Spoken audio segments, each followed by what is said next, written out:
जय श्री राम दोस्तों। गुलामी की जंजीरों से निकलने के लिए एक प्रण लेकर साथ आ जाइए।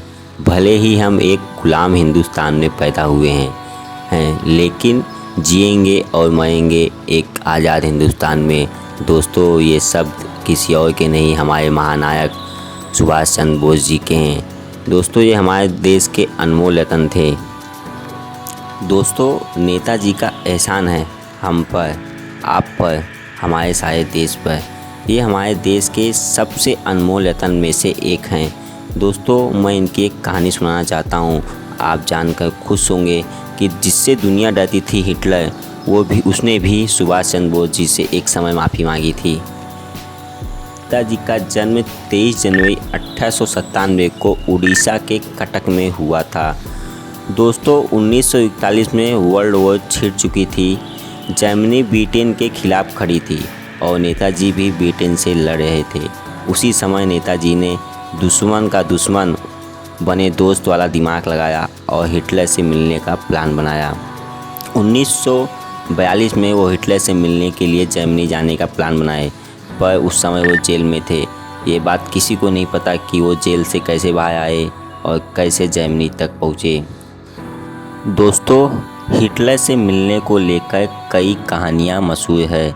सन 1942 में उस समय सारी दुनिया हिटलर से डरती थी। 29 मई 1942 में नेताजी हिटलर से मिलने उनके आवास पर पहुँचे।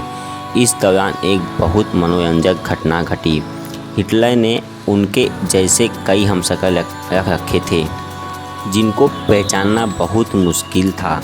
थोड़ी देर बाद एक इंसान हिटलर के वेशभूषा में आया और हाथ बढ़ाते हुए बोला, मैं हिटलर हूँ। हमारे नेताजी ने भी हाथ बढ़ाया और बोले, मैं सुभाष भारत से हूँ, पर आप हिटलर नहीं हैं, मुझे हिटलर से ही मिलना है। दोस्तों, फिर वह इंसान चला गया और एक दूसरा इंसान आया जो बहुत ही कठोर स्वभाव का था। उसने भी आते ही नेताजी के सामने हाथ बढ़ाया और बोला, मैं हिटलर हूँ। नेताजी ने भी हाथ बढ़ाया और बोला, मैं सुभाष भारत से हूँ, मगर आप हिटलर नहीं हैं, मुझे केवल हिटलर से मिलना है। यह सब बैठकर अंदर हिटलर सब देख रहा था। यह सब देखकर वो चौंक गया और खुद ही बाहर आ गया। हिटलर बड़ी तेज़ी से नेताजी के सामने आकर खड़ा हो गया। कुछ देर चुप रहने के बाद नेताजी ने कहा, मैं सुभाष भारत से हूँ, पर हाथ मिलाने से पहले दस्ताने निकाल दें, क्योंकि मैं दोस्ती के बीच किसी तरह की दीवार नहीं चाहता। हिटलर बहुत सख्त इंसान माने जाते थे। इतनी हिम्मत से उनके सामने बोलने का हिम्मत किसी में नहीं था।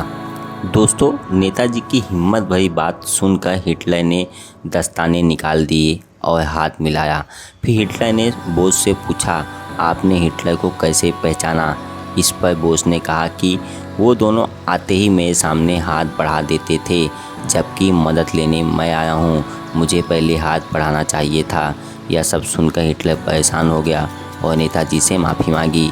ऐसे थे हमारे सुभाष चंद्र बोस जी।